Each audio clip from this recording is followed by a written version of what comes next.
Olá, bem-vindos!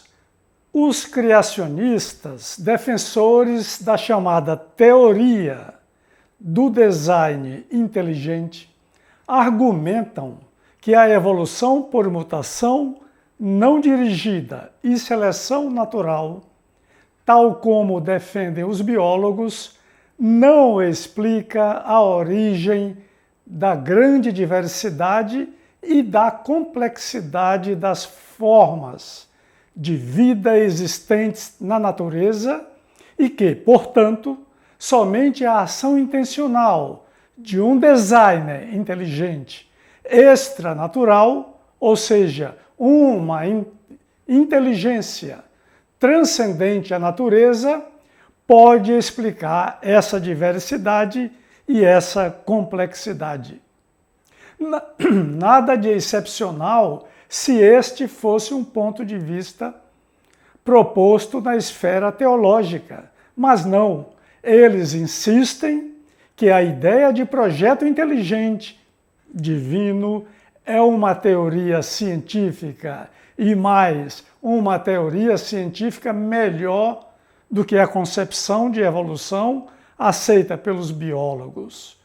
Por consequência, deveria ser ensinada nas aulas de ciência conjuntamente ou mesmo em substituição à teoria da seleção natural. Então, não deviam os autoproclamados cientistas da criação proceder como um cientista padrão, discutindo suas ideias em congressos científicos, submetendo seus artigos ao exame crítico pelo sistema rigoroso e confidencial de revisão por pares antes de publicá-los, e estando cientes que suas ideias podem ser rejeitadas?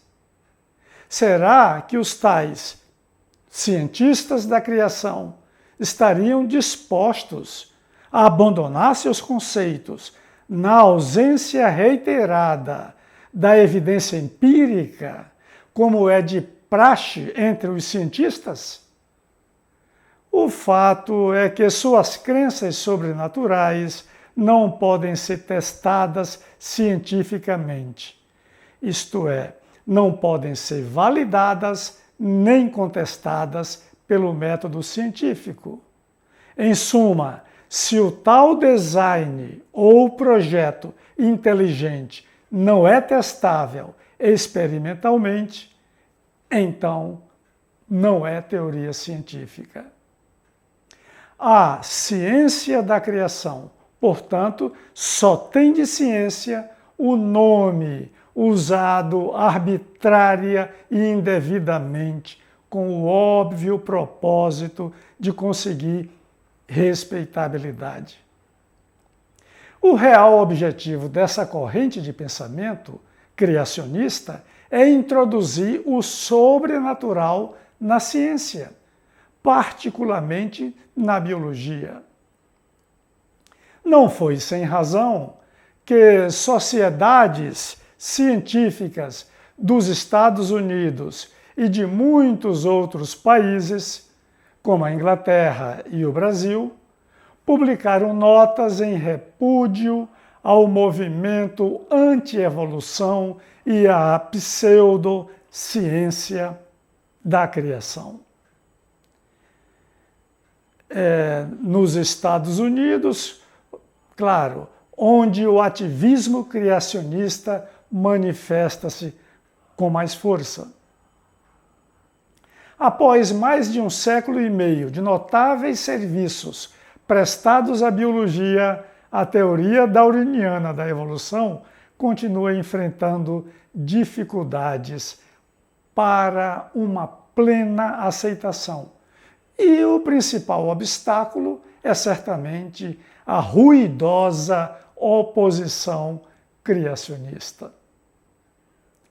A questão do design, desígnio, propósito, projeto tem ocupado a mente de muitos pensadores há milênios, desde os gregos e romanos antigos. O chamado argumento do design, ou argumento teológico, que é um argumento a favor da existência de Deus, é o principal alvo do exame crítico do filósofo escocês do século XVIII, David Hume, em seu livro Diálogos sobre a Religião Natural. Nesse livro, escrito na forma de conversação entre três personagens, Hume discute e contesta o argumento do desígnio, que pressupõe a existência de uma divindade criadora no comando do mundo natural. Sua visão a respeito da origem e organização do universo e da matéria viva é puramente naturalista, livre de entidades sobrenaturais. Em essência, o argumento do desígnio consiste no seguinte: sabendo-se que os objetos complexos e organizados, como as máquinas, resultam de projetos deliberados de criadores inteligentes, da mesma forma, o universo e particularmente os organismos vivos, que exibem níveis de complexidade e organização infinitamente ou quase infinitamente mais elevados, evidenciam a existência de um designer, um criador, também infinitamente mais inteligente e poderoso do que os criadores humanos, ou seja, um criador sobre-humano, Deus. Este argumento, no entanto, é mais conhecido no formato apresentado pelo teólogo inglês William Paley, em sua célebre obra Teologia Natural, publicada em 1802. O livro tornou-se conhecido, sobretudo, por seu primeiro parágrafo, no qual o autor faz as famosas analogias do designer inteligente, divino, com o relojoeiro e do relógio com o ser vivo, que podem ser resumidos assim. Suponhamos que, caminhando, encontrássemos um relógio no chão. Observando suas peças e engrenagens e a precisão, complexidade e organização de seu design, acabaríamos concluindo que o relógio foi planejado com um propósito e que, portanto, deve ter tido um criador, um relojoeiro.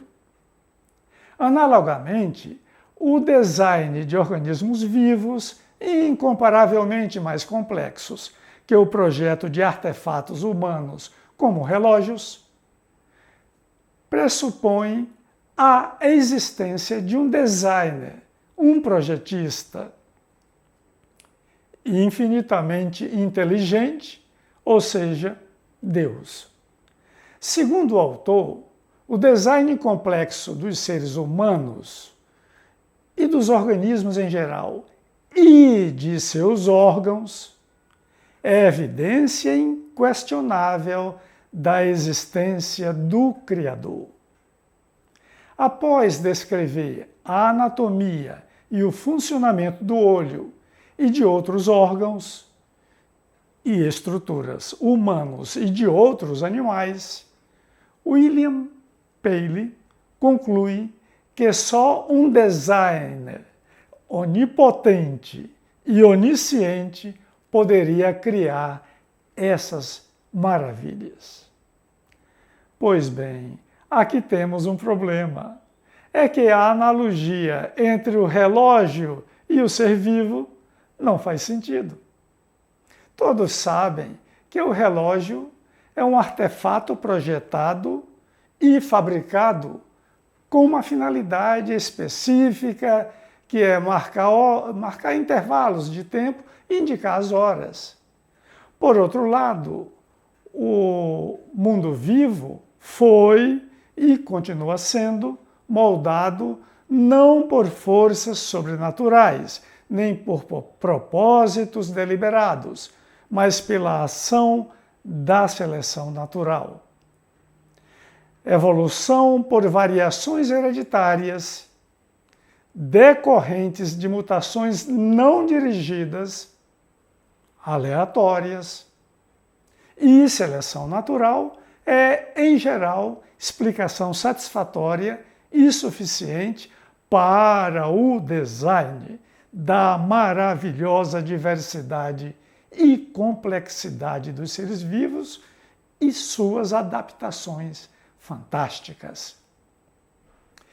E qual a explicação científica e, claro, naturalista para a origem e o desenvolvimento dos órgãos humanos e de outros animais? Vejamos.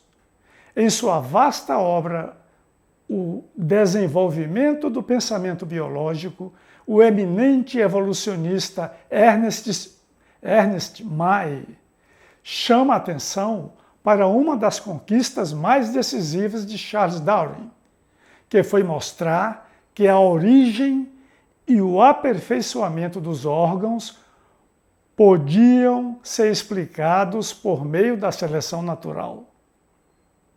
Os órgãos refletem, cada qual, uma história evolutiva, o resultado de um processo seletivo que aconteceu no passado e produziu uma adaptação que conferia vantagem para os organismos que a possuíam. Por exemplo, o olho, o coração, o pulmão, o rim contribuíam para a sobrevivência e para o sucesso reprodutivo dos animais providos desses órgãos. Assim, foram vantagens naturalmente selecionadas no passado que orientaram o desenvolvimento desses órgãos. Em outras palavras, o acúmulo gradual de inúmeras pequenas alterações hereditárias funcionalmente vantajosas, selecionadas naturalmente no decurso de milhares ou milhões de gerações, explica a origem e o aperfeiçoamento de órgãos com notável complexidade, eficiência e valor adaptativo. Em resumo, o desenvolvimento da estrutura e função de um órgão reporta-se à evolução por seleção natural. Como ressalta Darwin em sua autobiografia, o argumento do design, em qualquer de suas versões, desmorona ao se deparar com a teoria da seleção natural. É curioso que criacionistas que atribuem status de teoria científica às suas crenças afirmem que a ciência moderna fornece provas de que a Bíblia está certa. Ou seja, que o mundo, com todos os seres vivos, foi realmente criado em 6 dias e que os fósseis são vestígios das vítimas do dilúvio, isto é, seres vivos que, a exemplo dos dinossauros, teriam ficado de fora da Arca de Noé. Alguns até ressuscitaram o velho geocentrismo há muito enterrado. Não percebem eles que impregnar as Sagradas Escrituras de racionalidade significa, além de distorcer a ciência e enfraquecer o mistério do sobrenatural, desvirtuar o sentido da fé genuína, a fé pura e simples dos patriarcas e profetas das religiões tradicionais, que dispensa quaisquer tentativas de justificação ou confirmação científica. Afinal, essas tentativas são tão inúteis quanto absurdas. Além disso, a procura de provas científicas para a existência de Deus e para as narrativas bíblicas é, por si mesma, indicativa de problemas com a própria fé. Se os criacionistas têm verdadeira fé em sua religião, não deviam se incomodar com o que os cientistas pensam, fazem ou dizem. A conclusão é que é péssima a ideia de misturar religião com ciência, porque são visões de mundo distintas que não se tocam. Não é pela razão, mas apenas pela fé que podemos chegar a Deus. É isso. As referências dos livros citados encontram-se abaixo, na descrição. Obrigado, inscreva-se, compartilhe.